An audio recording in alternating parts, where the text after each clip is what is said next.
கர்த்தருடைய நாமம் மகிமைப்படுவதாக. இன்றைக்கு கர்த்தர் நம்மோடு கூட பகிர்ந்து கொள்ளுகிறதான வார்த்தை ஏசாயா 14ஆம் அதிகாரம் 11 முதல் 14 வரை. உன் ஆடம்பரமும் உன் வாத்தியங்களின் முழக்கமும் பாதாளத்தில் தள்ளுண்டு போயிற்று. புழுக்களே உன் படுக்கை, பூச்சிகளே உன் போர்வை. அதிகாலையின் மகனாகிய விடிவெள்ளியே, நீ வானத்திலிருந்து விழுந்தாயே. ஜாதிகளை ஈனப்படுத்தினவனே, நீ தரையிலே விழவட்டப்பட்டாயே.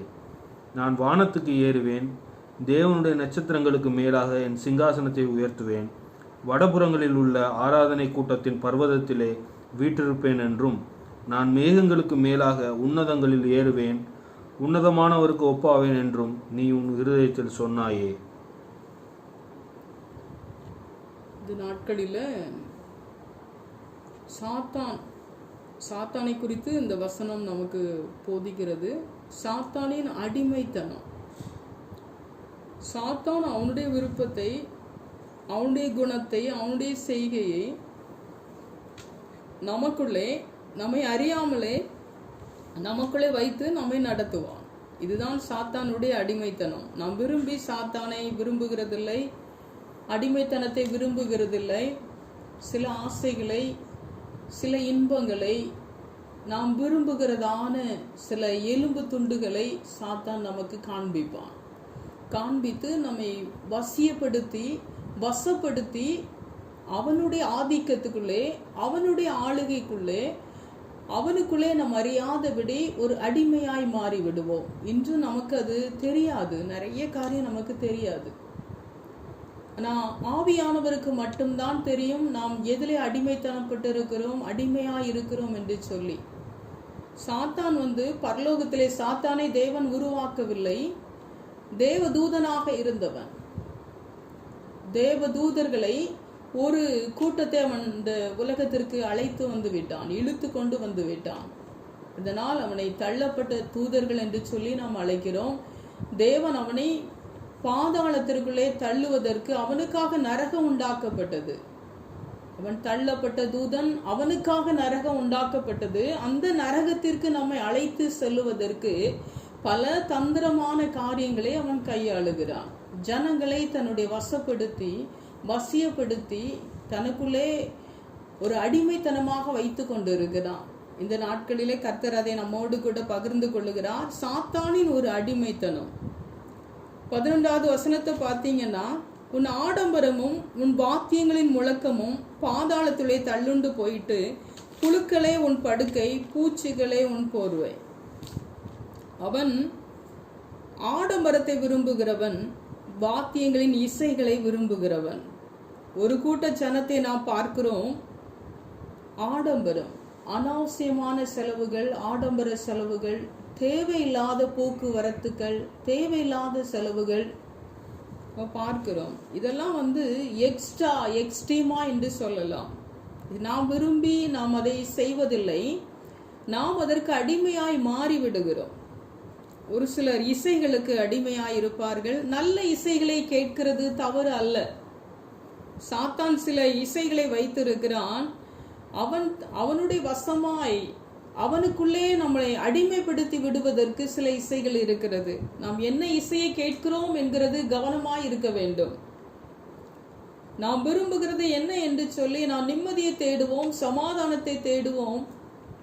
இன்னொரு வலைகள்ல, இன்னொரு அடிமைத்தனத்துக்குள்ள நம்மளை கொண்டு போய் விடுவான்.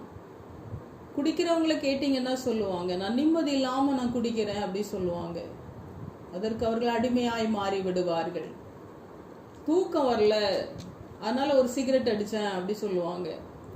அவங்க அதை விரும்பி அந்த தவறை செய்யணும்னு ஆசைப்பட்டு விரும்பி செய்கிறது இல்லை. நிம்மதி இல்லாம, சமாதானம் இல்லாம ஏதோ ஒன்றை தேடி அதற்கு அடிமைப்பட்டு விடுவார்கள். இந்த நேரம் தான் சரியானபடி சாத்தான் அவனுடைய வலைக்குள்ளே கொண்டு போய் நம்ம எதையாவது ஒரு காரியத்துல நம்ம அடிமைப்படுத்துவான். ஒரு சிலரை சினிமாக்களுக்கு அடிமைப்படுத்துவான். ஒவ்வொரு காரியத்துக்குள்ள அவங்கள அந்த டைம் பாஸ்ங்கிற ஒரு போர்வைக்குள்ள அவங்கள கொண்டு போயிடுவோம். அந்த காலங்கள்லாம் அப்படியே கடந்து போயிடும். அது அவங்களுக்கு சரியா தெரியும், ஆனா நமக்கு தெரியாது. நான் எந்த வலையில இருக்கோம் என்று சொல்லி எனக்கு தெரியாது, எந்த சாத்தானுடைய அடிமைத்தனத்துல இருக்கிறோம் என்று சொல்லி இன்றைக்கு தெரியாது. கர்த்தர் நம்மோடு கூட பேசுவார். இந்த ஆடம்பரத்திற்கு நம்மை அடிமைப்படுத்துவான். இந்த வாத்தியங்களின் அந்த இசைகளுக்கு நம்மை அடிமைப்படுத்துவான். நிறைய விஷயங்களை நம்ம கவனிக்கணும். இன்னைக்கு அதிகாலையின் மகனாகிய விடிவெளியே, நீ வானத்திலிருந்து விழுந்தாயே, ஜாதிகளை ஈனப்படுத்தினவனே, நீ தரையிலே வெட்டப்பட்டாயே. இவன் அழகுக்கு முக்கியத்துவம் கொடுக்க வைப்பான், ஆடம்பரத்திற்கு முக்கியத்துவம் கொடுக்க வைப்பான், முதல் இடத்தை அதற்கு கொடுக்க வைப்பான். தேவனுக்கு கொடுக்க வேண்டிய இடத்தை நாம் கொடுக்காதபடி நம்மை பார்த்து கொள்ளுவான். அதிக இன்ட்ரெஸ்டிங்கா, அதிக ஆர்வமா, அதிக ஆசையா, அதிக பாசமா ஏதோ ஒன்றை நேசிக்க வைப்பான், அதை விரும்ப வைப்பான், அதற்கு நம்மை அடிமையாக்கி விடுவான். 24 மணி நேரமும் அதை குறித்ததான சிந்தனை நமக்குள்ள இருக்கும், யோசனை இருக்கும், அதை குறித்ததான ஒரு கண்ணோட்டம் நமக்குள்ள இருந்து கொண்டே இருக்கும். வேதம் வாசிக்கணும், ஜெபிக்கணும், தேவனுக்கு பிரியமா நடக்கணுங்கிற எண்ணமே நமக்குள்ள வராது. அந்த 24 மணி நேரத்தையும் ஏதோ செல்போனை நோண்டி கொண்டு இருக்க வைப்பான், ஏதோ ஒரு ஆப்புகளை போக வைப்பான், அதை இன்ட்ரெஸ்டிங்கா ஒவ்வொரு நாளையும் அருமையாய் முடித்து கட்டுவான். அந்த காலங்களை, அந்த நேரங்களையும் சமயங்களையும் எப்படி நம்மை அடிமைப்படுத்துறான்னே தெரியாது. அப்படிதான் நம்மை சில பகுதிகளிலே சாத்தான் அடிமைத்தனமாய் வைத்திருக்கிறான். சாத்தானின் அடிமைகளாய் நாம் இருக்கிறோம். இந்த சாத்தானின் ரகசியத்தை நாம் அறிந்து கொள்ள முடியாதபடி நம்ம கண்கள் எல்லாம் இன்னைக்கு குருடாக்கப்பட்டு இருக்கிறது. ஆவிக்குரிய கண்கள் குருடாக்கப்பட்டு இருக்கிறபடினால அந்த கண்கள் நமக்கு தெரியாது. ஆவியானவர் தான் அந்த ஆவிக்குரிய கண்களை, அந்த அக கண்களை திறக்கும் போதுதான் நம்ம தெளிவடைய முடியும். இல்லாவிட்டால் நாம் தெளிவடைய முடியாது. நாம் இன்றைக்கு ஆடம்பரத்திற்கு முக்கியத்துவம், முதல் இடத்தை கொடுத்து கொண்டு இருக்கலாம். அழகுபடுத்துதலுக்கு முதல் இடத்தை, முக்கிய ஒரு இடத்தை, ஃபர்ஸ்ட் இடத்தை அதை பிடித்து கொண்டு இருக்கலாம். இதையெல்லாம் நாம் விரும்பி செய்கிறதில்லை. நம்ம அறியாதபடி சில வலைகளுக்குள்ளே ரகசியமாய் சாத்தான் நம்மை அழைத்து சென்று விடுகிறான். ஆண்டவருக்கு முதல் இடத்தை கொடுக்க முடியாது, முக்கியத்துவப்படுத்த முடியாது. முதல் இடம் ஏதாவது ஒன்று நம்மை பிடித்திருக்கும். இசையா இருக்கலாம், பல காரியங்களை நம்ம கேட்டு கேட்டு கேட்டு கேட்டு அதை ரசித்து கொண்டு இருக்கலாம். தேவனுக்கு பிரியமில்லாத ஒரு காரியமா இது இருக்கும். ஆனால் நமக்கு அது ரொம்ப இன்ட்ரெஸ்டிங்கா, ரொம்ப டேஸ்டா, ரொம்ப ஆசையா நம்ம அதை கேட்டு கொண்டு இருப்போம். இதுதான் சாத்தானின் ரகசியம், சாத்தானின் அடிமைத்தனம். எதுலெல்லாம் நீங்க இருக்கிறீங்கன்னு எனக்கு தெரியல. கர்த்தர் உங்களுக்கு உணர்த்தும் போது அதை ஒப்பு கொடுத்து வெளியே வாங்க. இவன் ஒரு ஸ்டார், இவன் ஒரு ஸ்டார். 12வது வசனத்தை பார்த்தீங்கன்னா, நீ வானத்திலிருந்து விழுந்தாயே, என்ன அதிகாலையின் மகனாகிய விடிவெள்ளியே, நீ வானத்திலிருந்து விழுந்தாயே, ஜாதிகளை ஈனப்படுத்தினவனே, நீ தரையிலே வெட்டப்பட்டாயே. இவன் ஒரு ஸ்டார், தள்ளப்பட்ட தூதன், ஜாதிகளை ஈனப்படுத்தினவன். எப்பொழுதுமே பாருங்க, ஒரு கர்த்தரை கனப்படுத்துற இடத்துல நம்மளை வைக்க மாட்டான். மற்றவங்க அருவருக்கிற, மற்றவங்க விரும்புகிற, அவன் விரும்புகிற இடத்துக்கு நம்மளை கொண்டு வருவான். நான் விரும்புகிற கூட நம்ம செய்ய முடியாது. இவன் ஜாதிகளை ஈனப்படுத்தினவன், இவன் வெட்கப்படுத்தினவன். வசனம் இருக்கிறது, என்னை கனம் பண்ணுகிறவர்களை நான் கனம் பண்ணுவேன், என்னை கனவீன பண்ணுகிறவர்கள் கன ஈனப்படுவார்கள், வெட்கப்படுவார்கள் என்று சொல்லி வார்த்தை நமக்கு இருக்கிறது. இவன் வெட்கத்துக்குள்ள காரியத்தை நமக்குள்ள திணிப்பான். அந்த ரங்கத்துல ஒரு பரிசுத்தம் நமக்கு இருக்காது. இந்த ஒரு ஒழுக்க கேட்ட கொண்டு வருவான் பாருங்க. இதெல்லாம் நம்ம கவனிக்கணும். சிந்தனையில இருக்கும். அந்த அருவருக்கிற, தேவன் அருவருக்கிற, தேவன் விரும்பாத அசுத்தங்களை நம்முடைய சிந்தைகளிலே, நம்முடைய இருதயங்களிலே, நம்முடைய கண்களிலே, நம்முடைய கற்பனைகளிலே அதை ஓட விடுவான். அதை ஓட விட்டு விட்டு விட்டு அந்த ரங்கத்துல ஒரு அருவருப்பான காரியத்தை நாம் செய்கிற இடத்திற்கு நம்மை கொண்டு வந்து விடுவான். இது அசுத்தம். தேவன் பரிசுத்தர், சாத்தான் அசுத்தன். இந்த அசுத்த காரியங்களுக்கு நம்ம அறியாமலேயே இடம் கொடுத்து விடுவோம், அதற்கு அடிமைப்பட்டு விடுவோம். ஏதோ ஒரு ஆபாச படங்களாய் இருக்கலாம். தேவன் விரும்பாத அந்தரங்கத்திலே ஒரு அருவருப்புகளை, ஒரு அசிங்கங்களை நம்முடைய இருதயத்திலே விதைத்து விடுவான். அதுலேயே ஒரு இன்ட்ரெஸ்டிங்கை கொடுத்து கொடுத்து கொடுத்து அதுலேயே நம்மளை உட்கார வச்சிருவான், அதுலேயே நம்மளை கட்டிடுவான். பல வருடங்கள் நம்ம அதில் கட்டப்பட்டு இருக்கலாம். டைம் பாஸ் என்று சொல்லி ஒருவேளை உங்க வாழ்க்கையில நார்மலான வாழ்க்கை இல்லாம ஒரு விரக்தியோட, வெறுப்போட, எரிச்சலோட, ஏமாற்றத்தோட நீங்கள் இருக்கும்போது சரியான நேரம் வருவான் சாத்தான் நம்மை விழத்தள்ளுவதற்கு. தேவனை தேடுவதற்கு ஒரு வழி இருக்கும், அதை நமக்கு அவன் சொல்லி தர மாட்டான். தேவனுடைய சமூகத்துல போய் ஜெபித்தால் சமாதானம் இருக்கும், அது நமக்கு பிடிக்காது. ஒரு சோர்வு, ஒரு வேதனை, ஒரு துக்கம், ஒரு பாரம் நம்மை அமிழ்த்தும் போது சரியான நேரம் நம்மளை திசை திருப்பி, தேவனை விட்டு திசையை மாற்றி அவனுக்கு நேராக நம்மை திருப்பி விடுவான். அது நமக்கு ஒரு சமாதானத்தை கொடுப்பது போல, ஒரு சந்தோஷத்தை கொடுப்பது போல, ஏதோ ஒரு காரியத்துல நம்மளை அப்படியே அடிமைப்படுத்துவான். அதை சிந்திக்க வைப்பான், யோசிக்க வைப்பான். அந்தரங்கத்துல ஒரு அருவருப்பை கொண்டு வந்து, அந்தரங்கத்துல ஒரு ஒழுக்க கேட்ட கொண்டு வந்துருவான். பரிசுத்த தேவன் விரும்புவதை நம்ம செய்ய விட மாட்டான். அவன் ஸ்தோத்திரம் வெக்கப்படுத்துவான், வெக்கமான காரியங்களை யோசிக்க வைப்பான். வெளியே சொன்னா வெக்கக்கேடு நம்ம அப்படி நினைப்போம் இல்லையா? அப்படிப்பட்ட காரியத்தை சிந்திக்க வைப்பான், செயல்பட வைப்பான், கிரியைகளை கொண்டு வர நினைப்பான். இதுதான் சாத்தானுக்கு ஒரு அசுத்தத்திற்கு நாம் அடிமைப்பட்டு இருக்கிறோம். அந்தரங்கத்துல ஒரு அருவருப்பான காரியத்தோட நம்ம கட்டப்பட்டு இருக்கிறோம். அதோடு கூட நம்மை அடிமைப்படுத்தி விடுவான். சில ஆப்புகளை போகாம இருக்க முடியாது, செல்போனை நோண்டாம இருக்க முடியாது. அப்படிங்கிற இடத்திற்கு நம்மை அடிமைப்படுத்தி விடுவான். இதுதான் பரிசுத்த தேவன் விரும்பாத காரியத்தை அசுத்தம் நம்மை செய்ய வைப்பான். இதுல நம்ம அடிமையா இருக்கிறோம். அதுல இருந்து நம்ம இன்னைக்கு வெளியே வரணும்.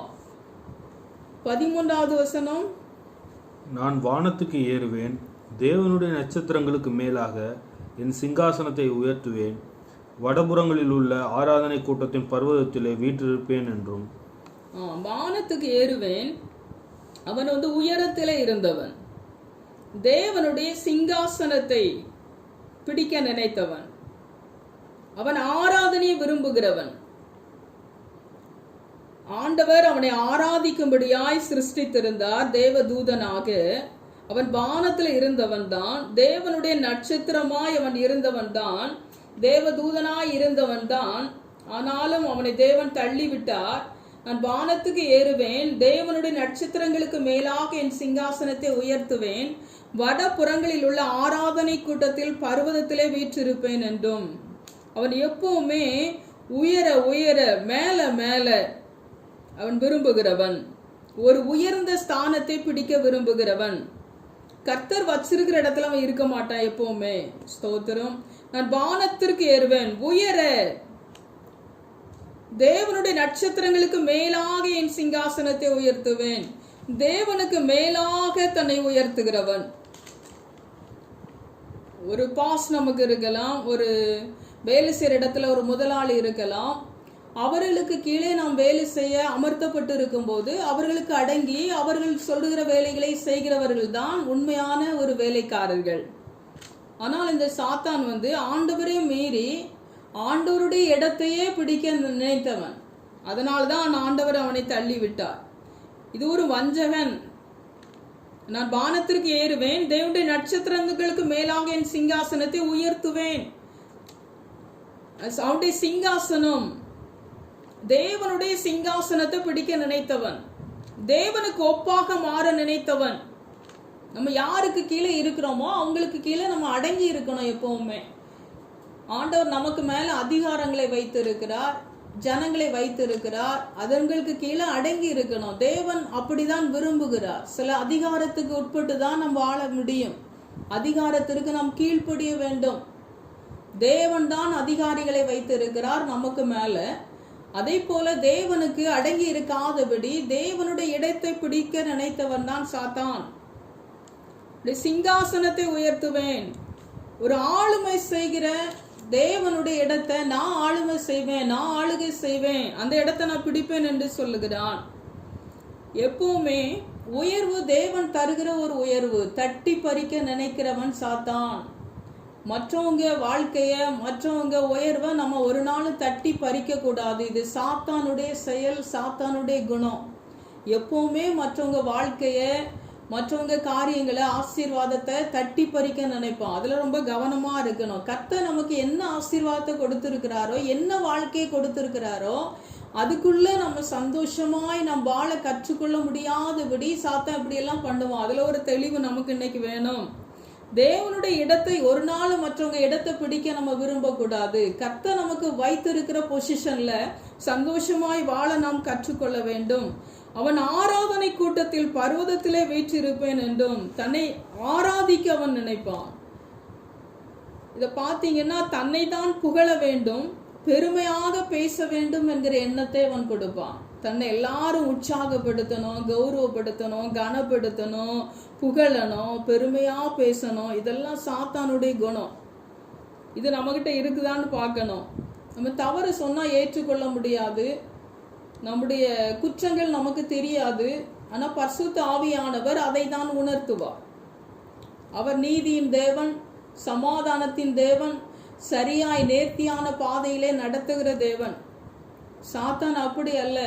தன்னுடைய சுய இஷ்டப்படி, மாம்சத்தின்படி, அவனுடைய விருப்பத்தின்படி நம்மை நடக்க வைப்பான். எல்லாரும் என்ன புகழணும், எல்லாரும் என்னைய பெருமையா பேசணுங்கிற எண்ணத்தை நமக்கு கொடுப்பான். அப்ப நம்ம கவனிக்கணும், இதுதான் சாத்தான் விரும்புகிற ஒரு குணம் நமக்குள்ள இருக்குதாங்கிறத கண்டுபிடிங்க. ஒரு நாள் ஒரு ஃபங்க்ஷனுக்கு நான் போயிருக்கிறேன். ஒரு நபரை ஒரு லேடி புகழ்ந்து பேசுறாங்க. என்னால் அதை ஏற்றுக்கொள்ள முடியல. நான் அவர்களை குறித்து ஒரு தவறான சிந்தை எனக்குள்ளே உண்டாயிருந்தபடினால அவர்களை குறித்து அவர்கள் நல்லவைகளை சொல்லுகிறார்கள், பெருமையாக பேசுகிறார்கள். என்னால் அதை ஏற்றுக்கொள்ள முடியல. நான் வீட்டில் அலசி ஆராய்ஞ்சு ஆண்டவர்கிட்ட அந்த சமூகத்தில் கொண்டு போனேன். ஏன்பா எனக்கு இப்படி இருக்குது அப்படின்னு சொல்லி. அப்போதான் என்னை விட அவர்கள் நல்லவர்கள் அல்லங்கிற ஒரு பெருமை எனக்குள்ளே சாத்தான் விதைத்திருக்கிற விதையை நான் உணர ஆரம்பித்தேன். கர்த்தர் என்னோடு கூட பேசினார்.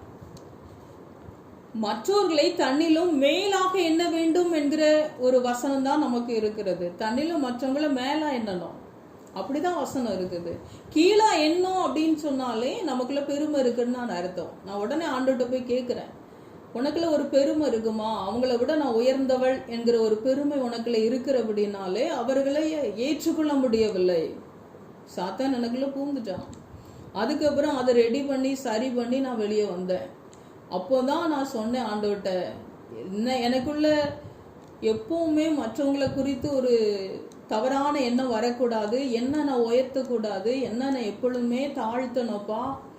எனக்குள்ள பெருமை இருந்துச்சுன்னா மட்டும்தான் நான் அந்த உயர்த்துறேன் என்ன அப்படிங்கிறத அன்னைக்கு நான் கண்டுபிடிச்சேன். ரொம்ப கவனமா இருக்கணும் அப்படின்னு சொல்லி அதுல இருந்து நான் உணர்த்தப்பட்டபடினால இன்னும் நான் பயந்து என்னை அவருடைய சமூகத்துல இன்னும் தாழ்த்தி கொண்டு இருக்கிறேன். என்னை அறியாதபடி சாத்தான் எனக்குள்ள ஒரு பெருமை விதைத்து விட்டான்.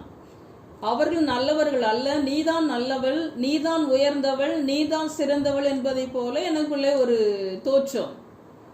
தேவன் இப்படி செய்ய மாட்டாரே என்று சொல்லி நான் ஆண்டுடைய சமூகத்துக்கு போனபடினால எனக்குள்ள ஒரு தெளிவு கிடைத்தது. உடனே என்னை தாழ்த்தினேன், அவர்களை ஆசீர்வதித்து ஜெபித்தேன். அவர்கள் சாட்சியா இருக்கிறதை குறித்து நான் சந்தோஷப்பட்டேன், கர்த்தருக்கு நன்றி செலுத்தினேன். அவ்வளவுதான். எனக்குள்ள ஒரு சமாதானம் உண்டானது. ஒருவேளை அற்பமா மற்றவங்களை நினைச்சு உங்களை பெருமையா அன்னைக்கு பேசிட்டு இருக்கீங்கன்னு சொன்னாலே அது சாத்தானுடைய குணம்தான். அதன்றைக்கு உங்களை மாற்றுங்க. உங்களை எப்பவுமே உயர்த்தி உங்களை பெருமையா வைத்து ஒரு ஃபர்ஸ்ட் இடத்தை பிடித்து ஒரு கௌரவம், ஒரு கனம், ஒரு அந்தஸ்து அப்படி உங்களையே குறித்து அப்படி நினைக்க வைத்து விடுவான். ஒரு சிலரை பார்த்தீங்கன்னா அவங்க ஃபோட்டோ வச்சுருப்பாங்க, சிறு வயதுலேருந்து வந்த ஃபோட்டோக்கள் இருக்கும். நான் பார்த்துருக்குறேன். நடுவில் நல்ல ஃபோட்டோ, சுற்றிலும் ஃபோட்டோவை அப்படி வச்சுருப்பாங்க. சிறு வயதுலேருந்தே அவர்கள் எடுத்த ஃபோட்டோ, பெரிய வயதில் இருந்த ஃபோட்டோ நான் ஒரு வீட்டில் கூட பார்த்தேன். சுற்றிலும் எல்லாத்தையும் கட் பண்ணி ஒட்டி ஒரு பேப்பரில் ஒட்டி அவங்க வீட்டில் ஒட்டி வச்சிருக்கிறாங்க. இது தன்னை உயர்த்துவதை போல, தன்னை பெருமைப்படுத்துவதை போல அது இருக்கிறது. ஆனால் அவர்களுக்கு அது தெரியாது. அந்த சகோதரியிடத்தில் நான் சொல்லலை. அவங்க அதில் ஒரு சந்தோஷம் அவங்களுக்கு. அதெல்லாம் பார்க்கும்போது ஒரு சந்தோஷப்படுறாங்க. நான் இவ்வளவு அழகா இருக்கிறேன், நல்லா இருக்கிறேன் அப்படின்னு சொல்லி அதை தினமும் அதை பார்க்கும்போது அவங்களுக்குள்ள ஒரு உற்சாகம் வருகிறது, ஒரு சந்தோஷம் வருகிறது. என்னால் அவர்களிடத்தில் அதை ஒன்றும் சொல்ல முடியவில்லை. ஸ்தோத்திரம், தேங்க்யூ. அதை போல தன்னைத்தானே மெச்சிக்கொள்ளுகிற, தன்னைத்தானே பெருமைப்படுத்துகிற, தன்னைத்தானே உயர்த்துகிற, தன்னைத்தானே புகழுகிற ஒரு குணம் சாத்தானுடைய குணம். உங்களை என்கரேஜ் பண்ணுங்க, நான் இல்லைன்னு சொல்லல. அந்த நினைவாகவே நம்மை கட்டி விடுவான், மற்றவர்களை அற்பமா எண்ண வைப்பான். இதெல்லாம் சாத்தான் நம்மை ரகசியமாக அடிமைத்தனத்துக்குள்ள வைத்திருக்கிறான் என்று சொல்ல வேண்டும். தன்னைத்தான் புகழ வேண்டும், பெருமையாக பேச வேண்டும். நம்மை குறித்த ஒரு ஹெட்வைட் நமக்குள்ளே வந்துவிடும். நம்மை நாமே கனப்படுத்தி கொண்டு, நம்மை நாமே உயர்த்தி கொண்டு, நம்மை நாமே ஒரு பெருமையாய் பேசிக்கொண்டே இருந்து விடுவோம். எத்தனையோ காலங்கள் அப்படியே நாம் கட்டப்பட்டு இருக்கிறோம். மற்றவர்களை அற்பமாய் எண்ணுகிறோம், மிதிக்கிறோம், அவர்களை தரக்குறைவாய் பேசுகிறோம். இப்படியெல்லாம் பேசுவது சாத்தானுடைய ஒரு குணம். சாத்தானுக்கு நம்ம அடிமையா இருக்கிறோம். அந்த பகுதியிலிருந்து நாம் வெளியே வர வேண்டும். 14, நான் மேகங்களுக்கு மேலாக உன்னதங்களில் ஏறுவேன், உன்னதமானவருக்கு ஒப்பாவேன் என்றும் நீ உன் இருதயத்தில் சொன்னாயே. நான் மேகங்களுக்கு மேலாக உன்னதங்களில் ஏறுவேன், உன்னதமானவருக்கு ஒப்பாவேன் என்று நீ உன் இருதயத்திலே சொன்னாயே. அவன் வைத்த இடத்துல திருப்தியா இருக்கல, சாத்தான் திருப்தியா இருக்கல, சந்தோஷமா இருக்கல, தேவனுக்கு ஒப்பாக மாற நினைத்தவன். இவன் என்ன செய்யறான்? அதிகமாய் ஆசைப்பட வைக்கிறான். நம்மள அதிக ஆசையை நமக்கு கொடுப்பான். பண ஆசை கொடுப்பான், பெண் ஆசை கொடுப்பான், உலக ஆசை கொடுப்பான். ஏதோ ஒரு ஆசை எக்ஸ்ட்ரீமா இருந்து கொண்டே இருக்கும். எல்லாமே நமக்கு இந்த உலகத்துல வாழ்றதற்கு தேவை. ஆனா எக்ஸ்ட்ரீமா அதிகமா நமக்குள்ள கிரியை செய்வான். இப்படி கிரியை செய்து அந்த இடத்தை பிடித்து கொள்ளுவான். நம்ம ஆண்டவருக்கு முதல் இடத்தை ஒரு நாளும் கொடுக்க முடியாது. ஜபத்துல பின்னடைவோம், வேத வசனத்தை வாசிக்கிறதுல பின்னடைவோம். ஒரு சந்தோஷமா திருப்தியா நம்மளால அப்படி இருக்க முடியாது. சில ஆசைகளை, சில விருப்பங்களை நமக்குள்ள போட்டுக்கொண்டே இருப்பான். அதை கவனிக்கணும். எக்ஸ்ட்ரீமா அதிகமா நம்ம ஆசைப்படுகிறது எல்லாம் இன்னைக்கு ஆண்டுடைய சமூகத்துல கொண்டு போகும்போது அதை கரெக்ட் பண்ணுவார். சாத்தான் நம்மை அடிமையாய் வைத்திருக்கிறது பண ஆசையா, பெண் ஆசையா, பொன் ஆசையா, உலக ஆசையா, ஏதாவது ஒரு ஆசைக்குள்ள நம்ம இருக்கிறோமோ அதை கவனிக்கணும். தேவ சமூகத்துல கொண்டு போனோம். நம்முடைய சிந்தைகள்ல எப்பொழுதும் ஓடிக்கொண்டு இருக்கிறது என்ன, எதை நினைத்து ஆசைப்படுகிறோம், எதை அதிகமா யோசிக்கிறோம், நம்ம எண்ணங்கள்ல அதை தேவ சமூகத்துல நம்ம கொண்டு போனோம். கொண்டு போகும்போது சாத்தானுடைய அடிமைத்தனத்திலிருந்து கர்த்தர் நம்மளை வெளியே கொண்டு வருவார். 15, ஆனாலும் நீ அகாதமான பாதாளத்திலே தள்ளுண்டு போனாய். பாதாளத்துல ஆண்டவர் அவனை தள்ளிட்டாரு. அவனுக்கு தான் அந்த பாதாளம் உண்டாக்கப்பட்டு இருக்கிறது. அந்த பாதாளத்துக்கு தான் ஜனங்களை அவன் ஆயத்தம் பண்றான். அந்த பாதாளத்துல சாத்தானுக்கு அந்த பாதாளம் உண்டாக்கப்பட்டு இருக்கிறது. அந்த பாதாளம் சாத்தானுக்கு தான் என்று சொல்லி, ஆனால் அவன் போகிற இடத்திற்கு நம்மையும் அழைத்து செல்ல நம்மை ஆயத்தப்படுத்துகிறான். அவனுக்கு நம்ம அடிமையா இருக்கும் போதுதான் அந்த நரகத்திற்கு, அந்த பாதாளத்திற்கு நம்மை அழைத்து செல்ல அவன் விரும்புவான். இதற்காக நிறையவரை பிடித்து அவர்களையும் அந்த பாதாளத்திற்கு அழைத்து சென்று மற்றவர்களை ஒரு கூட்டத்தையும் அழைத்து செல்ல விரும்புவான். தேவன் பரலோகத்திற்கு ஜனங்களை ஆயத்தப்படுத்துவார், ஆனால் அவன் பாதாளத்துக்கு ஆயத்தப்படுத்துவான். சில தவறான காரியங்கள்ல இருக்கிறவங்கள பார்க்கலாம். அவங்களும் கெட்டு போவாங்க, மற்றவங்களையும் கெட வைப்பாங்க. சில அடிமைத்தனத்துல இருக்கிறவங்கள பார்த்தீங்கன்னா ஒவ்வொரு குரூப்பா இருக்கும். பார்த்தீங்கன்னா அப்படியே அவங்கள பாதாளத்துக்கு இழுத்துட்டு போறதற்கு ஒரே ஒரு மனிதரை ஆயத்தப்படுத்துவான். அவர்கள் பணபலம் படைத்தவர்களாய் இருப்பார்கள். நல்ல செல்வாக்கோடு, நல்ல அந்தஸ்தோடு, நல்ல ஆசீர்வாதத்தோடு, கை நிறைய பணத்தோடு கூட அவங்க இருப்பாங்க. நல்ல செல்வாக்கு உள்ளவங்களா இருப்பாங்க, நல்ல அதிகாரம் படைச்சவங்களா இருப்பாங்க.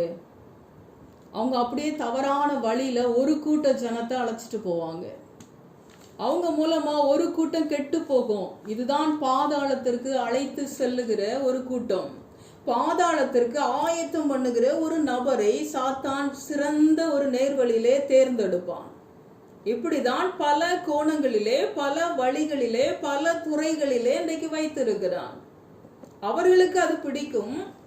நல்ல காரியத்திற்கு அந்த பணத்தை செலவு பண்ண மாட்டார்கள். தவறான வழிகளுக்குள்ளே அந்த பணத்தை செலவு பண்ணி ஒவ்வொரு கூட்டத்தையும் நடத்துவதற்கு ஒரு ஸ்டார் அங்க இருப்பாங்க. அவர்கள் அதிகாரம் உள்ளவர்களாய், பண பலம் படைத்தவர்களாய், செல்வாக்கு உள்ளவர்களாய், அந்தஸ்து நிறைந்தவர்களாய் இருப்பார்கள். எத்தனையோ காரியத்தை, எத்தனையோ மனிதர்களை நாம் பார்க்கிறோம். அவர்கள் சரியான ஒரு வழிநடத்துதல் அவர்களுக்கு இருக்காது. அவர் பெயர் புகழ் பெருமைக்காக அந்த காசுகளை செலவு பண்ணுவார்கள். தவறான காரியத்துல அவர்களும் இருப்பார்கள், மற்றவர்களையும் வழி நடத்துவார்கள். இதுதான் சாத்தான் தேர்ந்தெடுக்கிற நபர், சாத்தானுக்கு அடிமையா இருக்கிற நபர். ஒரு கூட்டத்தை அவங்க மூலமா நரகத்துக்கு அழைத்து சென்று விடுவான். அவர்கள் அடிமையா இருப்பார்கள். சில பாவத்திற்கு, சில அக்கிரமத்திற்கு, சில அநியாயத்திற்கு, சில காரியங்களுக்கு, தவறான காரியங்களுக்கு இவங்க அடிமையா இருப்பாங்க. இவங்க அதை ரொம்ப விரும்புவாங்க. சாத்தான் அவங்கள ஸ்தோத்திரம் அவனுடைய ஒரு அடிமைத்தனத்துக்குள்ள வைத்து மற்றவர்களே நடத்துவான். இதுதான் நரகத்திற்கு அவன் அழைத்து செல்லுகிறதான ஒரு பாணி. ஆண்டவர் பாருங்க, பரலோகத்திற்கு அழைத்து செல்ல விரும்புகிறவர். நல்ல காரியங்கள் அவங்களுக்கு பிடிக்காது. நல்ல காரியத்தை சொன்னா அவங்க டென்ஷன் ஆவாங்க, கோவப்படுவாங்க. நாங்க உலகத்துல நிறைய அனுபவிக்கணும், இங்க ஆசை தீர நாங்கள் அனுபவிக்கணும், அனுபவிக்கதான் இந்த உலகத்திற்கு வந்திருக்கிறோம். தவறான காரியத்தை, நல்ல காரியத்தை நீங்க அனுபவிக்கலாம், தவறான காரியத்தை அனுபவிக்க ஒரு சிறந்த நபரை தேர்ந்தெடுத்து ஒரு கூட்டத்தை அப்படியே கொண்டு போயிடுவான். இதெல்லாம் சாத்தானுடைய அடிமைத்தனம், சாத்தானுடைய ஒரு ரகசியம் என்று சொல்லலாம். இன்றைக்கு கர்த்தர் உங்களோடு கூட பேசி கொண்டு இருக்கிறார். எந்தெந்த காரியத்துல அடிமைப்பட்டு இருக்கிறீங்களோ சாத்தானுக்கு, அதுல இருந்து நீங்க வெளியே வர்றதுக்கு ஆண்டவர்கிட்ட ஜெபிங்க. கர்த்தர் உங்களை விடுதலை ஆக்குவார். யாத்ராகமும் 20:3. என்னையன்றி உனக்கு வேறே தேவர்கள் உண்டாயிருக்க வேண்டாம். என்னை அன்றி உனக்கு வேறே தேவர்கள் உண்டாயிருக்க வேண்டாம். ஆண்டவர் தான் நம்முடைய தெய்வம். ஆண்டவர் தான் நம்மை உண்டாக்கின தெய்வம், நம்மோடு கூட வழி நடத்துகிற தெய்வம். மத்தேயு 10:37-38. தகப்பனையாவது தாயையாவது என்னிலும் அதிகமாய் நேசிக்கிறவன் எனக்கு பாத்திரன் அல்ல. மகனையாவது மகளையாவது என்னிலும் அதிகமாய் நேசிக்கிறவன் எனக்கு பாத்திரன் அல்ல. தன் சிலுவை எடுத்துக்கொண்டு என்னை பின்பற்றாதவன் எனக்கு பாத்திரன் அல்ல. தகப்பனையாவது தாயையாவது என்னிலும் அதிகமாய் நேசிக்கிறவன் எனக்கு பாத்திரன் அல்ல. மகனையாவது மகளையாவது என்னில் அதிகமாய் நேசிக்கிறவன் எனக்கு பாத்திரன் அல்ல. தன் சிலுவை எடுத்துக்கொண்டு என்னை பின்பற்றாதவன் எனக்கு பாத்திரன் அல்ல. இதைத்தான் ஆண்டவர் நமக்கு போதனையாக கொடுத்திருக்கிறார். முதல் இடத்தை ஆண்டவருக்கு நம்ம கொடுக்கணும். அது தாயா இருந்தாலும், தகப்பனா இருந்தாலும், சகோதரனா இருந்தாலும், சகோதரியா இருந்தாலும், கணவரா இருந்தாலும், மனைவியா இருந்தாலும், ஃபர்ஸ்ட் இடம் ஆண்டவருக்கு தான். 2வது இடம் தான் உங்களுக்கு கொடுக்கணும். இதுதான் வேத வசனத்தின் சட்ட திட்டங்கள். தேவன் நமக்கு இரத்தத்தை கொடுத்திருக்கிறார், ஜீவனை கொடுத்திருக்கிறார். நமக்காக ஜீவனை கொடுத்தவர், நமக்காக இரத்தத்தை கொடுத்தவர்கள் நம்முடைய கணவர் அல்ல, நம்முடைய மனைவி அல்ல, நம்முடைய பெற்றோர்கள் அல்ல, நம்முடைய சகோதர சகோதரிகள் அல்ல. இன்றைக்கு இரத்த சம்பந்தமான உறவுகளை நாம் நேசிக்க வேண்டாம் என்று சொல்லவில்லை, நேசிக்க வேண்டும். தேவனை வைத்திருக்கிற இடத்திலே அவர்களை வைக்க கூடாது. தேவனுக்கு முதல் இடத்தை நாம் கொடுக்க வேண்டும். முதல் இடத்தை தான் ஆண்டவருக்கு கொடுக்கும் போதுதான் அவர் நம்மை நடத்த முடியும். அதற்கு அவர் பாத்திரராய் இருக்கிறார். நமக்காக இரத்தத்தை கொடுத்திருக்கிறார், நமக்காக ஜீவனை கொடுத்திருக்கிறபடினாலே சொல்லுகிறார்,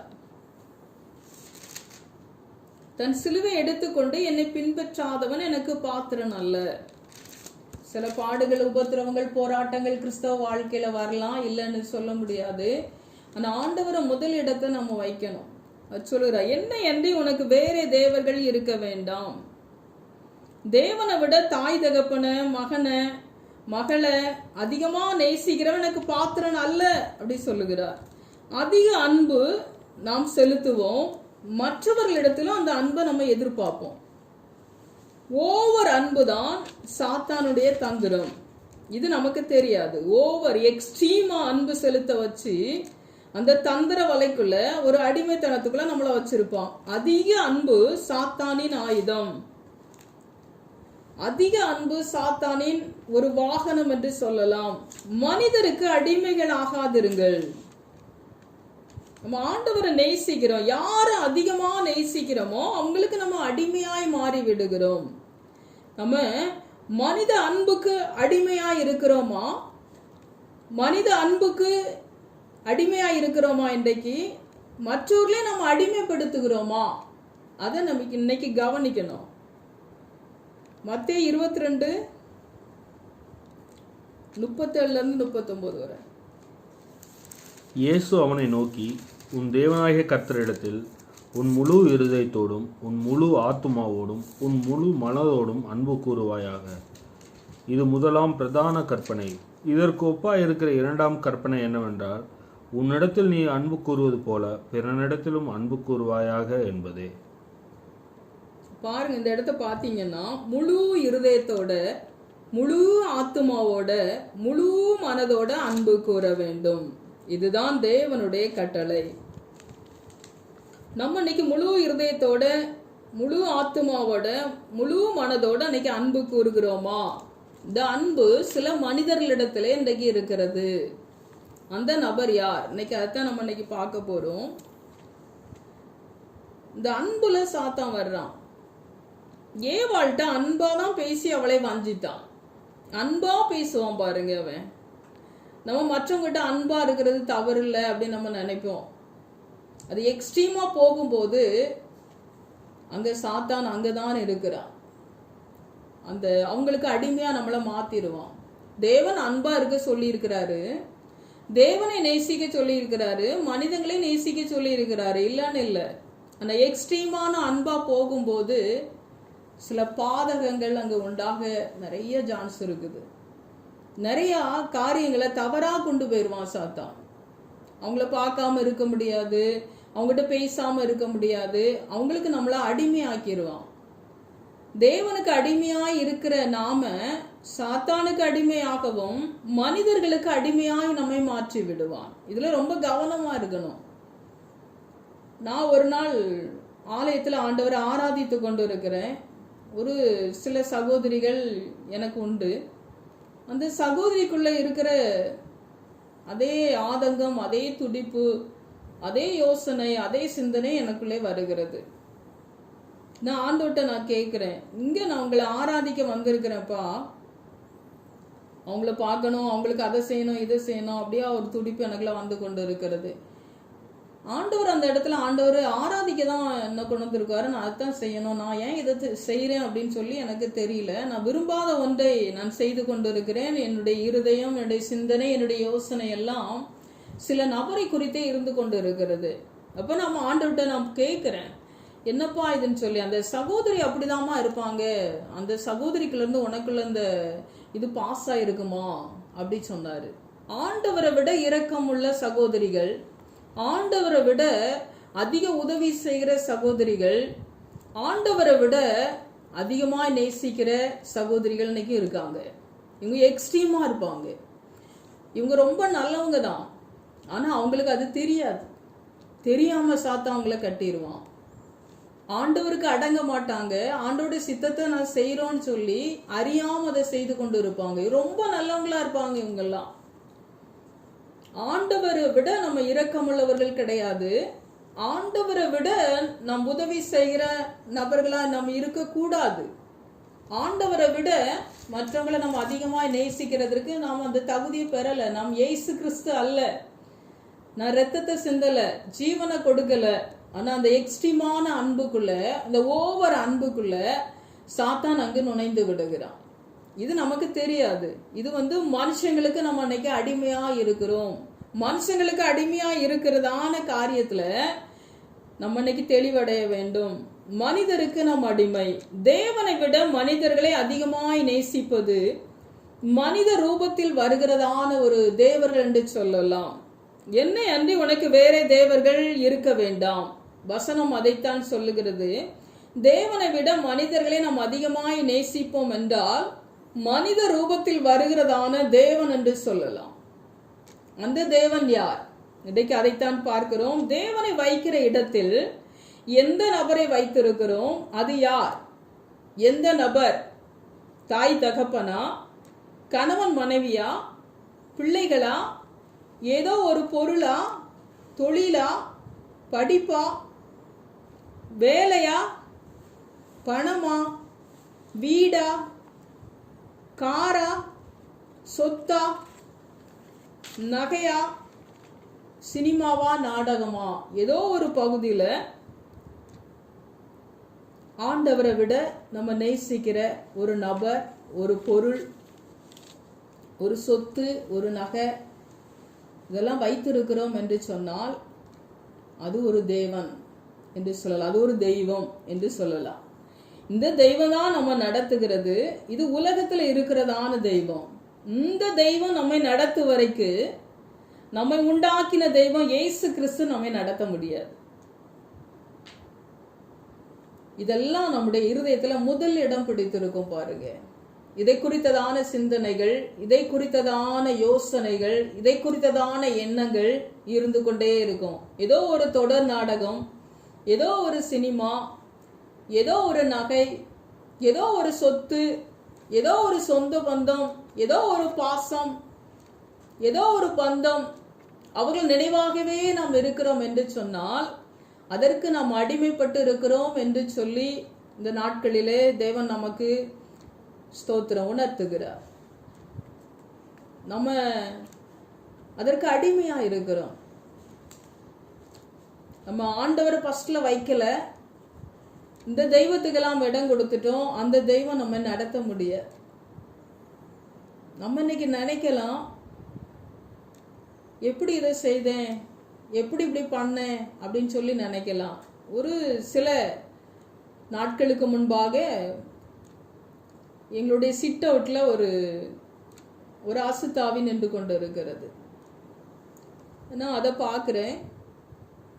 ஆண்டவர்கிட்ட நான் கேட்குறேன், உடம்பெல்லாம் கருப்பாக இருக்கிறது, வால் இருக்கிறது, அதை வேதாளம் என்று சொல்லுவார்கள்.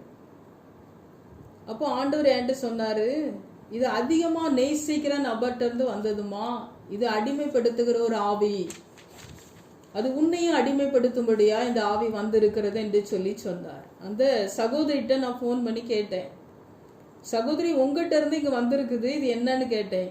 ஆமா உண்மைதான் அது அப்படி சொல்லி அவங்க ஒத்துக்கொண்டாங்க. அதை தேவனுடைய சமூகத்தில் அவர்கள் அர்ப்பணித்து செபித்த போது அவர்கள் விடுதலை பெற்றார்கள். ஏதோ ஒரு நபரோடு கூட கட்டப்பட்ட ஒரு சூழ்நிலை, ஏதோ ஒரு நபருக்கு நம்ம அடிமையாக கூடிய ஒரு சூழ்நிலை, இது எக்ஸ்ட்ரீமா ஓவரா அன்பு செலுத்தும் போது அந்த ஒரு அசுத்தாவி நமக்குள்ளே பாஸ் ஆகிறது. இது நமக்கு தெரியாது. அவர்களை குறித்து ஞாபகம், எப்பொழுது அவர்களோடு கூட போன்ல தொடர்பு கொள்ளலாம், எப்பொழுது சமையலை முடிக்கலாம், எப்பொழுது இவர்கள் ஜெபிக்கிறவர்களா கூட இருக்கலாம், எப்பொழுது ஜெபத்தை முடித்து விட்டு அவர்களோடு கூட பேச வேண்டும், ஒரு நாளைக்கு ஒரு வாட்டியாவது அவங்ககிட்ட நான் பேசணும், பேசலன்னா தூக்கம் வராது, சமாதானம் இருக்காது, சாப்பிட முடியாது. இதுதான் மனுஷனுக்கு அடிமையா இருக்கிறதான ஒரு காரியம். இது இடையில ஒரு அசுத்தாவி வேலை செய்து கொண்டு இருக்கிறது, அடிமைப்படுத்துகிற ஒரு அசுத்தாவி. சாத்தானின் ரகசியத்தை கர்த்தர் நமக்கு இன்றைக்கு வெளிப்படுத்துகிறார். எந்த ஒரு மனுஷனுக்கும் அடிமையாகாதிருங்கள், எந்த ஒரு மனுஷனை நீங்களும் அடிமைப்படுத்தாதிருங்கள். நாமும் அடிமைப்படக்கூடாது, மற்றவர்களையும் அடிமைப்படுத்த கூடாது. தேவனிடத்திலே ஊழியர்கள் தேவனிடத்திலே வழி நடத்த வேண்டும், தேவனுக்கு நேராய் நடத்த வேண்டும், தேவனுடைய வசனத்துக்கு நேராய் சத்தியத்துக்கு நேராய் நடத்த வேண்டும். ஊழியருக்கு நேராய் நாம் நடத்தக்கூடாது. அது சொல்லியிருக்கேன், என்னுடைய பேரை கூட நீங்க யாரும் யூஸ் பண்ணக்கூடாது அப்படி சொல்லி இருக்கிறேன். கர்த்தருக்கு நேரா நம்ம நடத்தணும், கர்த்தருடைய பாசத்துக்கு அவருடைய அன்புக்கு பாத்திரமா அவங்கள நடத்தணும். 24 மணி நேரமும் எந்த ஊழியரும் எந்த விசுவாசியும் நடத்த முடியாது. சில நல்லது கெட்டதுக்கு நடத்தலாம், ஆவிக்குரிய ஆத்மாவுக்கு நல்ல போஜனத்தை கொடுக்கலாம். ஆனா தவறா நம்ம வழி நடத்திடக்கூடாது, நமக்கு நேரா ஒரு நாள் நடத்தக்கூடாது, எந்த ஜனத்தையும் அடிமைப்படுத்த கூடாது. ஆண்டவர் சொன்னார்னா நம்ம செய்யலாம், நமக்கு யாரும் அடிமை கிடையாது. எந்த ஊழியரோ எந்த ஜனங்களையோ நீங்க அடிமைப்படுத்தாதீங்க தயவு செய்து. இது சாத்தானுடைய ரகசியம். நமக்கு அடிமைப்படுத்துறதுக்கு ஆண்டவர் ஜீவனை கொடுத்தாரு, ரத்தத்தை கொடுத்தாரு. ஒரு நாள் அப்படி செய்யாதீங்க. ஸ்தோத்திரம். நம்ம நேசிக்கணும், நமக்கு ஜெபிக்கணும், தவறு இல்லை. ஆனா அப்படி அவங்கள நம்ம அடிமையா வைத்திருக்க கூடாது. இது சாத்தானுடைய ஒரு செயல், சாத்தானுடைய ஒரு ரகசியம்தான். இன்னைக்கு ஒருவேளை நம்மளை அறியாம அதை செய்து கொண்டு இருக்கலாம். நம்முடைய நினைவாகவே அவர்கள் இருக்கக்கூடாது. தேவனுடைய நினைவா இருக்கணும். தேவனை அதிகமா நேசிக்கணும். அப்படிதான் நம்ம ஜனங்களை வழி நடத்தணும். நம்ம அதிகமா நேசிக்க கூடாது, நம்மை சார்ந்து விடக்கூடாது, நம்மோடு கூட ஒரு பிணைப்பு இருக்கக்கூடாது. தேவனோடு கூட தான் அந்த பிணைப்பு இருக்க வேண்டும், பிடிப்பு இருக்க வேண்டும். அந்த ஒரு பிணைப்பு தேவனோடு கூட அவர்களோடு கூட சம்பந்தப்படுத்தி விட வேண்டும். அதை தான் உண்மையான ஊழியர்கள் செய்ய வேண்டும். நாம் அப்படி இன்றைக்கு செய்வதில்லை. அது தவறான செயல். எந்த ஒரு ஊழியருக்கும் யாரும் அடிமை கிடையாது. எந்த ஒரு ஜனத்தை நம்ம அடிமைப்படுத்தவும் கூடாது. தேவனுக்கு தான் நாம் அடிமை. தேவன் தான் நம்மை நடத்துகிறவர். கர்த்தருடைய கரத்துல கொடுத்துடணும். இது தவறான ஒரு செயல். இதை கர்த்தர் கண்டிக்கிறார். நீங்கள் அதை மாற்றிக் கொள்ளுங்கள். உங்களுக்கு கர்த்தர் விசுவாசிகளை கொடுத்திருக்கலாம். உங்களுக்கு அடிமை கிடையாது. நீங்க ரத்தத்தை சிந்தல, ஜீவனை கொடுக்கல. தேவன் ரத்தத்தை சிந்தி ஜீவனை கொடுத்திருக்கிறார். அவருக்கு தான் அடிமை. அவருக்கு நேரா தான் நம்ம நடத்தணும். எந்த ஆத்மாவையும் அப்படி நம்ம நடத்தக்கூடாது. இடையில ஒரு நாள் உபவாசித்து ஜெபித்து கொண்டிருந்த போது ஒரு சில சகோதரிகள் என்னை அதிகமாய் ஒட்டி கொள்ளுகிறவர்கள், அவர்கள் ஞாபகமாக எனக்கு இருந்து கொண்டே இருக்கிறது. நான் ஆண்டவர்கிட்ட ஜெபிக்கிறேன், இப்படி வரக்கூடாதப்பா அப்படின்னு சொல்லி. அவங்க என்னை பற்றி கொண்டிருக்கிறார்கள், பிடித்து கொண்டிருக்கிறார்கள். என்னோடு கூட ஒரு பிணைப்பு அவர்களோடு கூட எனக்கு இருக்கிறதே உணர முடிந்தது. நான் அவர்களை அடிமைப்படுத்தவில்லை, அவர்களுக்கு என்னை அடிமைப்படுத்துகிறார்கள். ஆவியிலே ஜெபத்திலே அவர்கள் நினைவு மூலமாக ஒரு அடிமைத்தன ஆவி அவர்களை 1 மணி நேரம் என நினைக்க வைக்கிறது. ஜெபிக்க முடியவில்லை. அப்பொழுதுதான் ஆண்டவர் என்று சொன்னார், ஒரு தவறான ஜெபம். இந்த அக்கா என்னதான் நேசிக்கணும், என் கூட தான் பேசணும், எனக்கு தான் உதவி செய்யணும், எனக்கு தான் சொந்தம் அப்படி கொண்டாடுறாங்க. அவங்க என்ன ஆவியில அடிமைப்படுத்துறாங்க. 1 மணி நேரம் போராடி நான் வந்த பாடு பெரிய பாடு. அன்னைக்கு ஆவியில என்ன அவங்க அடிமைப்படுத்துறாங்க. அவங்க நினைவா நான் கட்டப்படுறேன், அவங்கள நான் ரொம்ப நேசிக்க கட்டப்படுறேன், அவங்களுக்கு ரொம்ப ஹெல்ப் பண்ண கட்டப்படுறேன், ஆவியில கட்டப்படுறேன், நான் ஆத்மாவில கட்டப்படுறேன். சரீரத்தோடு அந்த கட்டு பிணைகள் எனக்கு வருகிறது. அதுலேருந்து வரும்னால் நான் பட்டப்பாடு பெரிய பாடு. இப்படிதான் நிறையவர்கள் மற்றவர்களை அடிமைப்படுத்துகிறார்கள். இது எனக்கு தெளிந்து ஆண்டோடைய பெரிய கிருபையினால வெளியே வந்தேன். ஆண்டவர் உணர்த்தாம யார்ட்டையும் நான் போன் பண்றதில்ல, போன் பேசுறதில்ல. போன் எப்பவுமே சுவிட்ச் ஆஃப்ல தான் இருக்கும். ஏன்னா இவங்க இப்படிப்பட்டதான காரியம் அந்த பெண்களுக்கு தெரியாது. சாத்தான் வஞ்சக வலையில என்னை வீழ்த்தி விடுவான். அவளோடு கூட நான் பேசணும், அவங்களை ஹெல்ப் பண்ணணும், அவங்களுக்கு உதவி செய்யணும், அவங்கள நேசிக்கணும், இப்படியே என்ன கட்டிடுவான். ஆண்டவர் கொடுக்குற இடத்தை அந்த சகோதரிகளுக்கு நான் கொடுக்கிற மாதிரி ஆயிரும். இதனால நான் யார்ட்டையும் தொடர்பு கொள்றதில்ல, பேசுறதில்ல. இது சாத்தானுடைய ஒரு தந்திரம். இவர்கள் அடிமைப்படுத்துவார்கள். இவர்கள் ஆவி நம்மை அடிமைப்படுத்தும். எங்கோ இருப்பாங்க, அவங்க நம்மள அடிமைப்படுத்துவாங்க. இதெல்லாம் ரொம்ப ஜாக்கிரதையா இருக்கணும். இதெல்லாம் சாத்தானுடைய தந்திரம். இதான் மனுஷனுக்கு அடிமையா இருக்கிறது. எப்போதும் அவங்கள நினைச்சுக்கிட்டே இருக்கிறது, அவங்கள யோசித்து கொண்டே இருக்கிறது. இதெல்லாம் மனுஷனுக்கு நம்ம அடிமையா இருக்கிறோம். இன்னைக்கு ஜீவனை கொடுத்தவர் தேவன், சுகத்தை பலத்தை கொடுக்கிறவர் தேவன். தேவனை விட நம்ம அவங்கள நேசிக்கிறோமா? தேவனை விட அவங்களுக்கு நம்ம இறக்கம் உள்ளவங்களா? ஃபர்ஸ்ட்ல நான் அப்படிதான் இருந்தேன், எனக்கு தெரியாது. ஆண்டவர் என்னோடு கூட பேசினார் ஒரு நாள். அப்ப சொன்னா, என்னை விட நீ இறக்கம் உள்ளவள் அல்ல, என்னை விட நீ அவங்களெல்லாம் நேசிக்க கூடாது, நான் சொன்னா செய்யணும். எனக்கு ஒரு தெளிவை கர்த்தர் கொடுத்தார். அதற்கு அப்புறம் ஆண்டவர் சொல்லலைன்னா நான் எதையும் செய்ய மாட்டேன். ஆண்டவர் பேச சொன்னாதான் அவங்ககிட்ட பேசுவேன். ஆண்டவர் அவங்க வீட்டுக்கு போக சொன்னாதான் அவங்ககிட்ட நான் போவேன். இல்லாட்டி அவங்க என்ன ரொம்ப நேசித்து என்னைய அடிமையாக்கி அவங்களும் எனக்கு அடிமையாகி அப்படி மாறிடுவாங்க. நிறைய பேரை பார்க்கறது கூட நான் இல்லை. இன்னைக்கு ஒரு தெளிவை கர்த்தர் எனக்கு கொடுத்தார். நம்மளும் அடிமையா இருக்கக்கூடாது மனுஷனுக்கு, மற்றவங்களையும் நம்ம அடிமைப்படுத்த கூடாது. இது தெய்வம் நமக்கு தெய்வமா இருக்காது, மனுஷ தெய்வமா நமக்கு மாறிடும். மனுஷங்கள்லாம் நமக்கு தெய்வமா இருப்பாங்க. இந்த தெய்வம்லாம் எப்பொழுதும் நமக்கு உதவி செய்ய முடியாது, நமக்கு சமாதானத்தை கொடுக்க முடியாது, சந்தோஷத்தை கொடுக்க முடியாது, தேவனுடைய சித்தத்தை நம்ம செய்ய முடியாது, தேவனை முழுமையுமா நேசிக்க முடியாது. இதெல்லாம் ஒரு கட்டப்பட்ட ஒரு சூழ்நிலை. அந்த ஆவியோடு கூட நாம் கட்டப்பட்டு விடுவோம், அவர்களோடு கூட ஒரு அடிமையாய் மாறி விடுவோம். இதுல இருந்து வெளியே வரணும்னா ஏசாயா 61:1, கர்த்தராகிய தேவனுடைய ஆவியானவர் என் மேல் இருக்கிறார், சிறுமைப்பட்டவர்களுக்கு சுவிசேஷத்தை அறிவிக்க கர்த்தர் என்னை அபிஷேகம் பண்ணினார். இருதயம் நொறுங்குண்டவர்களுக்கு காயம் கட்டுதலையும், சிறைப்பட்டவர்களுக்கு விடுதலையையும், கட்டுண்டவர்களுக்கு கட்டவிழ்த்தலையும் கூறவும். இதுல பாத்தீங்கன்னா காயம் கட்டுதலையும், சிறைப்பட்டவர்களுக்கு விடுதலையும், கட்டுண்டவர்களுக்கு கட்டவிழ்த்தலை கூறவும். இதெல்லாம் ஒரு கட்டப்பட்ட ஒரு சூழ்நிலை. இந்த கட்டுகள்ல இருந்து நம்ம வெளியே வரணும். பரிசுத்த ஆவியானவர், தேவனுடைய ஆவியானவர் தான் இந்த கட்டுகள்ல இருந்து நம்ம விடுதலை பண்ண முடியும். அதனாலதான் ஆவியானவரால நிரப்பப்படுங்க, நிரம்பி ஜெபிங்க அப்படின்லாம் சொல்லும்போது யோசனைகள், சிந்தனைகள் எல்லாமே மாறும். நாம் இப்பொழுது எப்படி இருக்கிறோம் என்றால் சிறைப்பட்டவர்களாய் இருக்கிறோம், கட்டுண்டவர்களாய் இருக்கிறோம், சிறைப்பட்டு இருக்கிறோம்.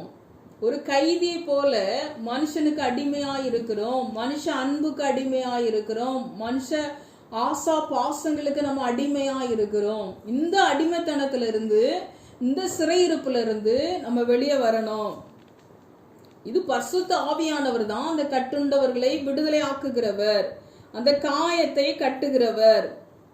ஒரு கட்டவிழ்த்தல் நமக்குள்ள உண்டாகணும். இதை கேட்கிற எல்லாரும் கூட நீங்க ஏதோ ஒரு மனுஷனுக்கு, மனுஷிக்கு, ஏதோ ஒரு பிள்ளைக்கு, தகப்பனுக்கு, தாய்க்கு, சகோதரர்களுக்கு, சகோதரிகளுக்கு, ஏதோ ஒன்றுக்கு, ஒரு பொருளுக்கு ஏதோ நீங்க அடிமையா இருக்கலாம்.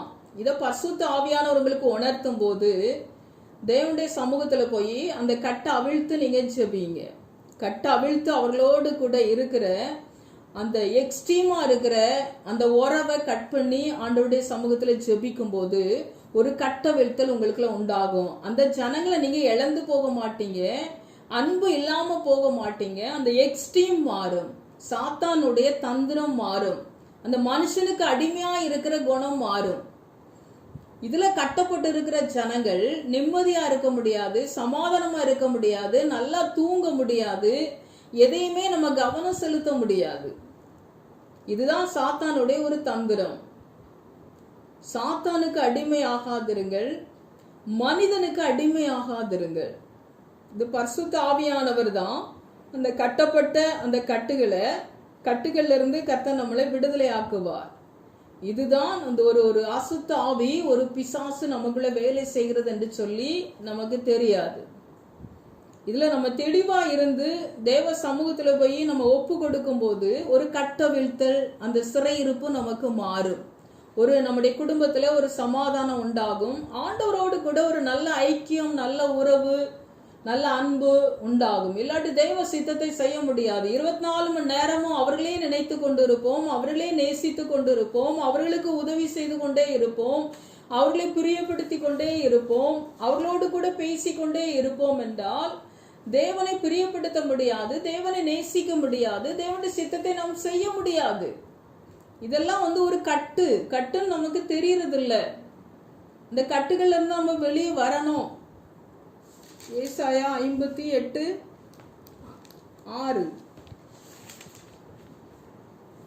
அக்கிரமத்தின் கட்டுகளை அவிழ்க்கிறதும், நுகத்தடியின் பிணையல்களை நெகிழ்கிறதும், நெருக்கப்பட்டிருக்கிறவர்களை விடுதலையாக்கி விடுகிறதும், சகல நுகத்தடிகளையும் உடைத்து போடுகிறதும். எப்படின்னா, அக்கிரமத்தின் கட்டுகளை அவிழ்க்கிறதும், நுகத்தடியின் பிணையல்களை நெகிழ்கிறதும், நெருக்கப்பட்டிருக்கிறவர்களை விடுதலை ஆக்கி விடுகிறதும், சகல நுகத்தடிகளை உடைத்து போடுகிறதும். மற்றவருடைய ஆளுகைக்கு நம்ம உட்பட்டு நம்மளும் மற்றவங்களை ஆளுகிற ஒரு காரியம்.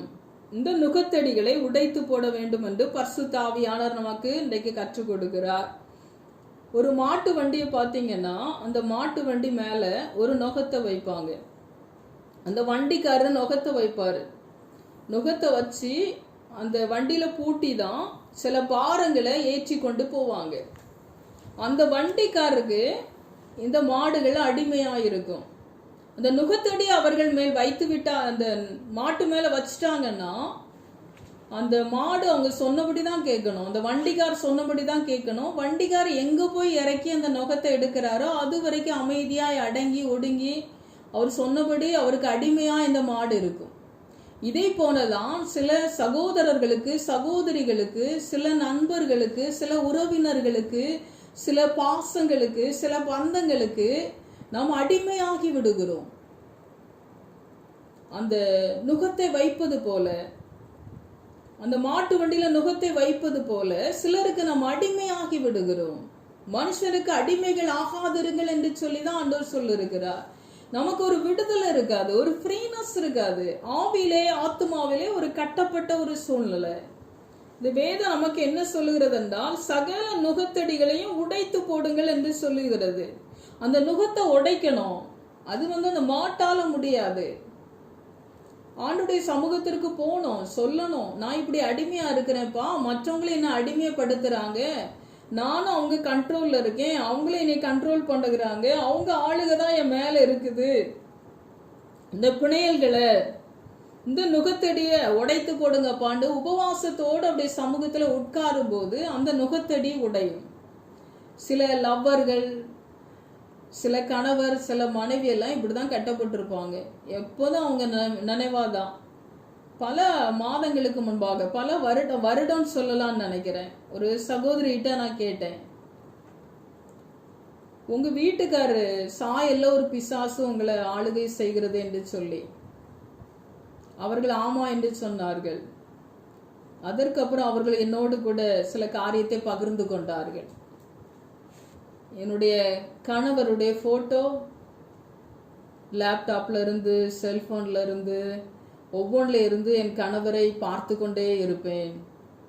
நைட்டெல்லாம் தூக்கம் வராது, என் கணவர் போட்டோவை ரசித்து கொண்டே பார்த்து கொண்டே இருப்பேன் என்று சொன்னார்கள்.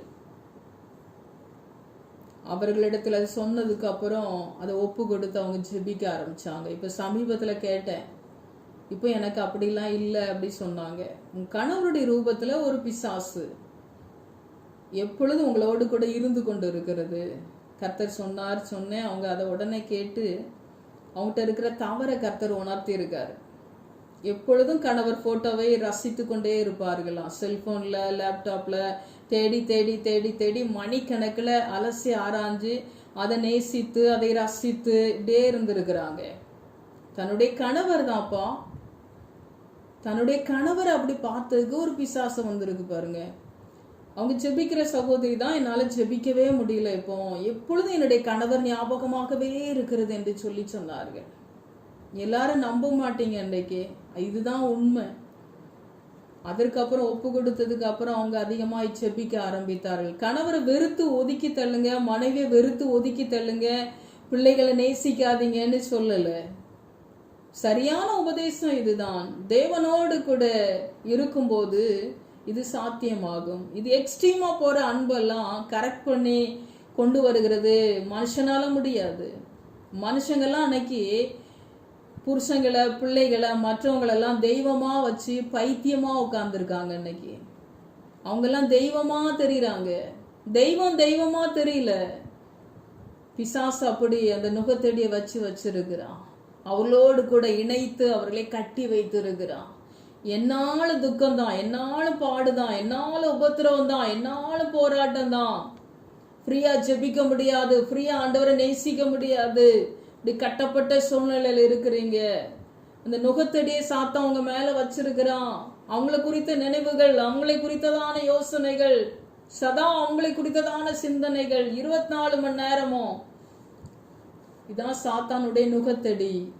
அதை அன்னைக்கு உடைச்சு போட்டு நீங்க ஜெபிக்கும் போது ஒரு விடுதலைக்குள்ள வருவீங்க. உங்க புருஷனை நேசிக்காதீங்க, மனைவியை நேசிக்காதீங்கன்னு நான் சொல்லல. நேசிங்க. உங்களுக்கு கொடுத்த கணவர் பிள்ளைகள் எல்லாம் நேசிக்கணும், அன்பான குடும்பமா இருக்கணும், இல்லன்னு இல்ல. நான் எக்ஸ்ட்ரீமா போய் சாத்தானால கட்டப்பட்டு அவங்க நுகத்தடிய உங்க மேல போட்டு அமுத்தி பாரத்தோட, கலக்கத்தோட, பயத்தோட, வேதனையோட, துக்கத்தோட பாரம் சுமக்க கர்த்தர் அழைக்கல. ஃப்ரீயா, விடுதலையோடு, சமாதானத்தோடு, சந்தோஷத்தோடு, சுகத்தோடு வாழ்வு கொடுக்க தான் இயேசு நமக்கு வந்தார். எல்லா பாரங்களையும் சுமந்து கொள்ளுகிற தேவன் நமக்கு இருக்கிறார். நம்முடைய பாரத்தை நாம சுமக்கணும்னு தேவையில்ல. மனிதனுக்கு அடிமையா இருக்கிற நுகத்தடிகள் இன்றைக்கு உடைத்து போடுங்கள். தேவ சமூகத்திற்கு நீங்க கொண்டு வாங்க. கர்த்தர் அந்த கட்டப்பட்ட வாழ்க்கையிலிருந்து ஒரு விடுதலையான ஒரு வாழ்க்கைக்குள்ள நம்மை கொண்டு வருவார். இதை கர்த்தரை ஃபர்ஸ்ட் தேவனை வைங்க. ஃபர்ஸ்ட் தேவனுக்கு இடத்தை கொடுக்கும் போது ஆண்டவர் எல்லாத்தையும் பார்த்து கொள்ளுவார், கரெக்ட் பண்ணுவார். யாரை எவ்வளவு நேசிக்கணும், எந்த அளவுல யாரை நேசிக்கணும், எந்த அளவுல அவங்க மேல பாசத்தை வைக்கணும், அன்பை வைக்கணும், இதெல்லாம் நாம செய்ய முடியாது.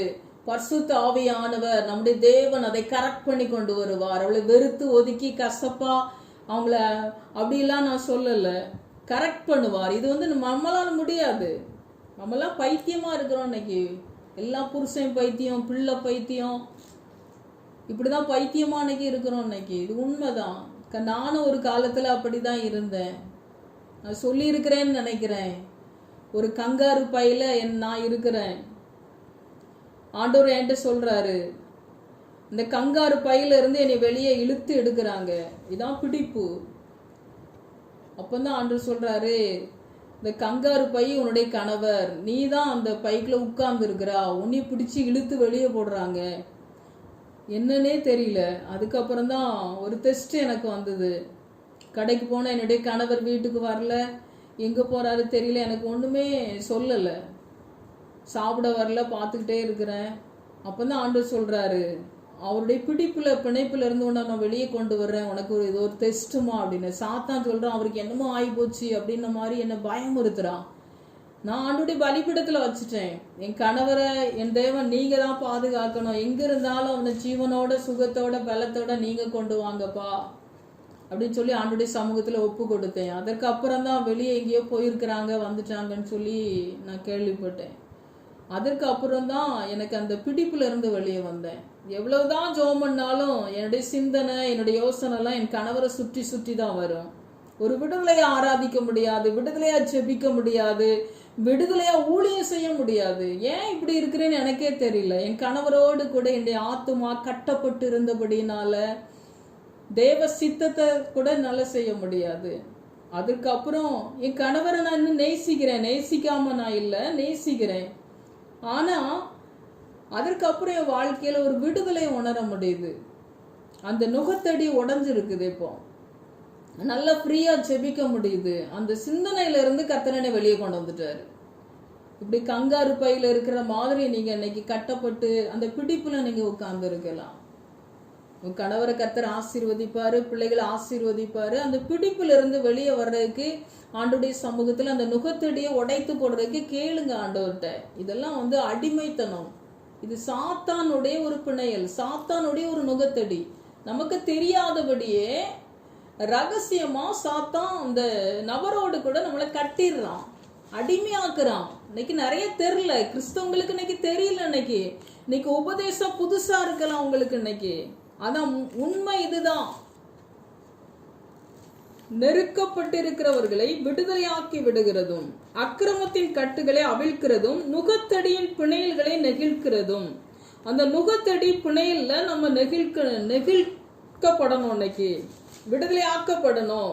அந்த நுகத்தடி உடைக்கப்படணும். அந்த மாட்டுக்காரர் எப்படி அந்த மாட்டை பயன்படுத்துறாரு பாருங்க. அந்த நுகத்தடியை வச்சுதான் அதை பயன்படுத்துறாரு. இப்படிதான் சாத்தானு சில நுகத்தடிகளை நம்ம மேல வச்சிடுறான். அவனுடைய கண்ட்ரோல்ல, அவனுடைய ஆளுகையிலே நம்ம வீட்டுக்கார தான் நினைக்கிறோம், நம்ம வீட்டுக்காரமாவை தான் நினைக்கிறோம், நம்ம பிள்ளைகளை தானே நினைக்கிறோம், நம்ம ஒன்றும் தப்பு பண்ணலையே, இப்படிதான் நம்ம நினைக்கிறோம் இன்னைக்கு. ஆனா ஆண்டவருக்கு இடம் கொடுக்க முடியாது, ஆண்டோடைய சித்தத்தை செய்ய முடியாது. ரோமர் 16 18 வரை.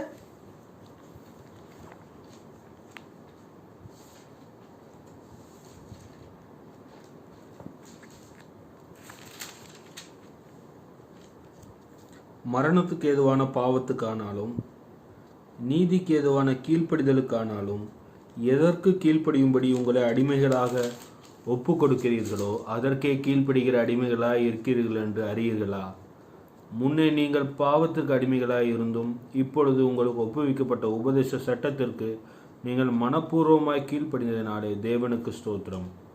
பாவத்தினின்று நீங்கள் விடுதலை ஆக்கப்பட்ட நீதிக்கு அடிமைகளானீர்கள்.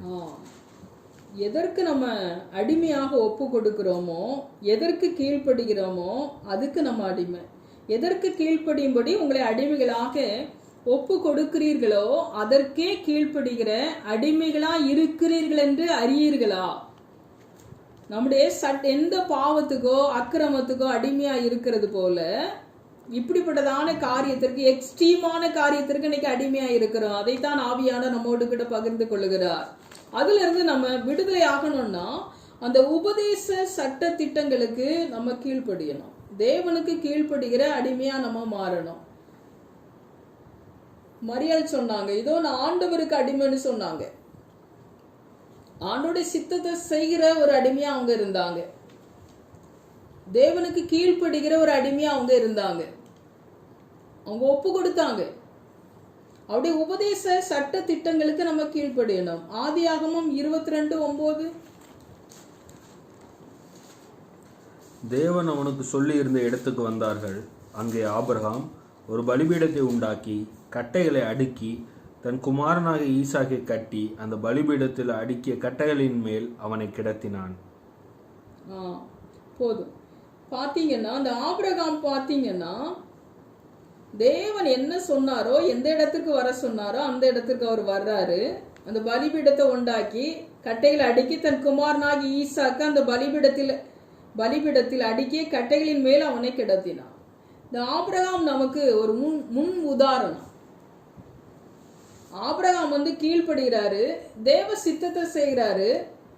தாய் தகப்பனை விட ஆபிரகாம் மனைவியை விட, மகனை விட, சொத்தை விட, சகோதரனை விட தேவனை அந்த ஆபிரகாம் நேசிக்கிறார். அதனால பலிபீடத்துல ஈசாக்கை அவர் கடத்தினார். அவர் ஒரு கீழ்ப்படிந்தார். தேவனுக்கு அவர் அடிமையா இருந்தார். தேவனுக்கு கீழ்ப்படுகிறார், தேவ சித்தத்தை செய்கிறார், தேவனை அதிகமாய் அவர் நேசிக்கிறார். அந்த மனைவிக்கு அவர் அடிமையா இல்ல, பிள்ளைக்கு அவர் அடிமையா இல்ல, சகோதரனுக்கு அவர் அடிமையா இல்ல, சொந்த பந்தங்களுக்கு அவர் அடிமையா இல்ல, சொத்து பத்துக்கு அவர் அடிமையா இல்ல. அவரை பாத்தீங்கன்னா நல்ல விட்டு கொடுக்கிற மனப்பான்மை அவர்கிட்ட இருக்குது. லோத்துக்கிட்ட விட்டு கொடுக்கிறாரு. எப்பவுமே ஆண்டவர் ஆராதிக்கிறவரா இருக்கிறாரு, அவருக்கு கீழ்ப்படுகிறவரா இருக்கிறாரு, அவரை நேசிக்கிறவரா அவர் இருக்கிறாரு. இதுதான் ஆபிரகாமை போல இந்த குடும்பமாகட்டும் தேவனுடைய பலிபீடத்துல நம்ம வைக்கணும். தேவனுடைய பலிபீடத்துல வைக்கும் போது அவர் எல்லாவற்றையும் அருமையாய் நடத்துவார். ஈசாக்கு ஆசீர்வதித்தார். அவருடைய தலைமுறையா அவர் ஆசீர்வாதம் தொடர்ந்து கொண்டு இருக்கிறது. இவர்கள் சாபத்துக்குள்ள வரல, ஆசீர்வாத பட்டியல்ல இந்த ஆபிரகாமனுடைய தலைமுறை வந்து கொண்டு இருக்கிறது. ஆபிரகாமை போல ஈசாக்கும் அதை கடைபிடித்து கொண்டிருக்கிறார். அவரும் தேவனை ஆராதிக்கிறவராக, தேவனுக்கு கீழ்ப்படுகிறவராக, எல்லாவற்றையும் ஒரு விட்டு கொடுக்கிறவராக அவர் இருக்கிறார். அந்த தேசத்திலே விதை விதைத்தார், 100 மடங்கு அவன் பலன் அறுத்தான் என்று சொல்ல 100 மடங்கு கர்த்தர் அவனை அந்த ஈசாக்கு ஆசீர்வதிக்கிறார் என்று நாம் பார்க்கிறோம்.